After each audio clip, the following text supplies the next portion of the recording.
Eh bien, je représente l'Organisation internationale de la francophonie, qui est impliquée depuis de nombreuses années dans les activités de la FIAT, principalement en fait dans le soutien à la participation des représentants africains. La plupart des télévisions publiques d'Afrique francophone n'ont pas les moyens elles-mêmes de s'investir dans des organisations internationales, et en même temps, c'est très important qu'ils soient connectés à la coopération qui se fait au niveau mondial sur la préservation des archives.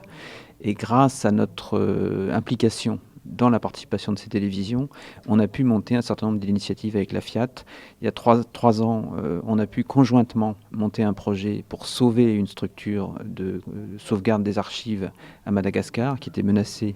de disparition à cause des événements politiques. Donc cette structure a non seulement pu être redémarrée, il s'agissait de l'association FLA qui avait à la fois récolté des copies de films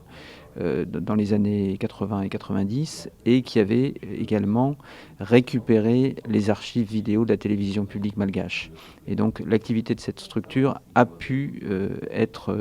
maintenue et développée grâce à l'intervention de la francophonie et de la FIAT. Et puis, depuis le début de cette année, on a démarré un projet qui a été en fait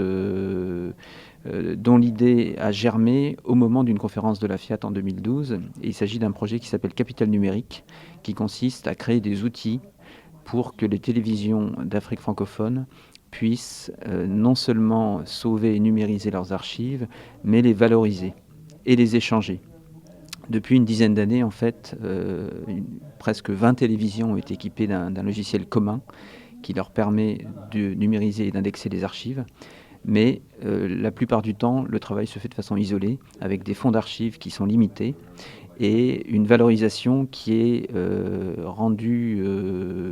finalement, enfin qui est limitée, qui est réduite par le fait que chaque fonds est une pièce d'un puzzle voilà, qu'on n'arrive pas à voir tant qu'il n'y a pas d'interconnexion entre ces fonds d'archives. Donc le projet Capital numérique, qui donc a germé au moment d'une conférence de la FIAT, est en train de permettre la mise en place d'un réseau entre 5, 10, 15, on espère 20 pays à terme en Afrique francophone pour que les archives soient consultables en commun et que des projets communs de séries documentaires, de production de programmes, d'échanges, voire de valorisation commerciale des archives puissent naître et développer, en fait, tirer vers le haut tout le travail de préservation qui est en train de se faire et qui est très urgent puisqu'il y a des fonds des années 70-80 qui sont vraiment menacés de disparition et sur lesquels il faut intervenir très vite. Et pour que les responsables politiques notamment puissent mettre les moyens nécessaires pour tout ce travail de fond de sauvegarde, il faut qu'il y ait une visibilité du travail sur les archives, donc une valorisation qui soit visible à l'antenne, qui donne des programmes diffusés localement et exportés. Et ça, c'est un point clé pour que le travail quotidien et, j'allais dire presque fastidieux et anonyme qui est fait sur les archives, qui est absolument nécessaire, soit valorisé, montré et qu'il y ait une vitrine de ce travail-là à travers les programmes.